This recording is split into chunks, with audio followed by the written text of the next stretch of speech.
ఇక ఉమ్మడి మహబూబ్ నగర్ జిల్లా నేతలతో కాసేపట్లో బీఆర్ఎస్ వర్కింగ్ ప్రెసిడెంట్ కేటీఆర్ భేటీ కానున్నారు. జిల్లాలోని తాజా రాజకీయ పరిణామాలపై నేతలతో చర్చించనున్నారు. పాలమూరు రంగారెడ్డి ప్రాజెక్టుపై ప్రధానంగా చర్చ జరిగే అవకాశం ఉంది. ఇటీవల 2 రోజుల పాటు సీఎం రేవంత్ రెడ్డి పాలమూరులో పర్యటించారు. అయితే పాలమూరు ఎత్తిపోతల పథకాన్ని ప్రభుత్వం నిర్లక్ష్యం చేయడంపై జిల్లా బీఆర్ఎస్ నేతలు పాదయాత్ర చేయాలనుకున్నారు. కానీ సీఎం రేవంత్ రెడ్డి మహబూబ్ నగర్ పర్యటన తర్వాత జిల్లాలోని బీఆర్ఎస్ నేతలు ఆలోచనలో పడ్డారు. అయితే ఈరోజు కేటీఆర్తో సమావేశం తర్వాత ఓ క్లారిటీ వచ్చే అవకాశం ఉన్నట్లు తెలుస్తోంది. కాసేపట్లో ఉమ్మడి మహబూబ్ నగర్ జిల్లాలో ఉన్నటువంటి ముఖ్య నేతలతో కీలక భేటీ నిర్వహించనున్నారు కేటీఆర్.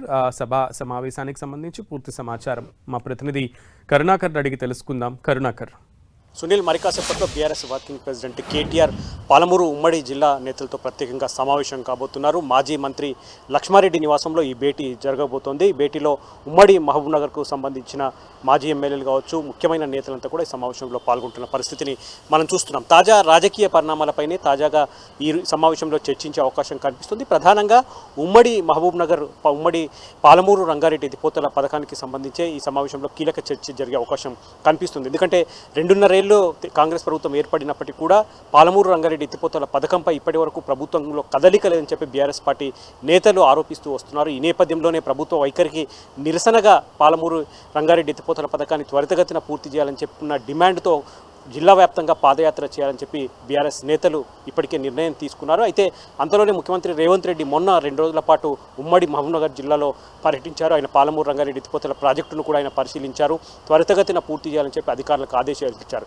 ఇటువంటి సమయంలో ముఖ్యమంత్రి పర్యటన కావచ్చు, ఆయన ఆదేశాల నేపథ్యంలో తమ పర్యటన అంటే పాదయాత్ర చేయాలా వద్దన్న దానిపై ఉమ్మడి మహబూబ్నగర్ జిల్లా బీఆర్ఎస్ నేతలు కొంత సమాలోచనలో పడిన పరిస్థితిని మనం చూస్తున్నాం. కాబట్టి ఈరోజు జరిగే కేటీఆర్తో జరిగే సమావేశంలో దానిపై ప్రధానంగా చర్చించే అవకాశం కనిపిస్తుంది. ఎందుకంటే పాలమూరు రంగారెడ్డి ఎత్తిపోతల పథకానికి సంబంధించి బీఆర్ఎస్ హయాంలో దాదాపు 90% పనులు పూర్తి చేశాం, ఇంకా 10% పనులు మాత్రమే మిగిలిన్నాయని చెప్పి బీఆర్ఎస్ పార్టీ చెప్తూ వస్తుంది. కానీ ముఖ్యమంత్రి రేవంత్ రెడ్డి మొన్న పాలమూరు రంగారెడ్డి ఎత్తిపోతల పథకం యొక్క పరిశీలన తర్వాత, ప్రాజెక్టు పనులను పరిశీలించిన తర్వాత ఆయన కేవలం బీఆర్ఎస్ హయాంలో 30% మాత్రమే పాలమూరు రంగారెడ్డి ఎత్తిపోతల పథకం ప్రాజెక్టు పనులు పూర్తయ్యాయి, ఇంకా 70% పనులు చేయాల్సి ఉందని చెప్పి రేవంత్ రెడ్డి చెప్పారు. దీనిపై కూడా పెద్ద ఎత్తున ప్రత్యారోపణలు, ఆరోపణలు వస్తున్న పరిస్థితిని మనం చూస్తున్నాం. ఇటువంటి సమయంలో ప్రభుత్వం ఏం చేయబోతుంది? చాలా రోజులుగా పెండింగ్లో ఉన్న పాలమూరు రంగారెడ్డి ఎత్తిపోతల పథకం యొక్క ప్రాజెక్టు పనుల పురోగతిని ప్రభుత్వం ప్రారంభించబోతుందా? ఎన్ని రోజుల్లో ఈ ప్రాజెక్టు పూర్తవుతుందన్న దానిపై కొంత క్లారిటీ వస్తే బీఆర్ఎస్ నేతలు దానిపై తదుపరి కార్యాచరణ ప్రకటించే అవకాశం కనిపిస్తుంది. దాంతోపాటు పార్టీ బలోపేతం కావచ్చు, లేకపోతే సభ్యత్వ నమోదు కావచ్చు, ఇటువంటి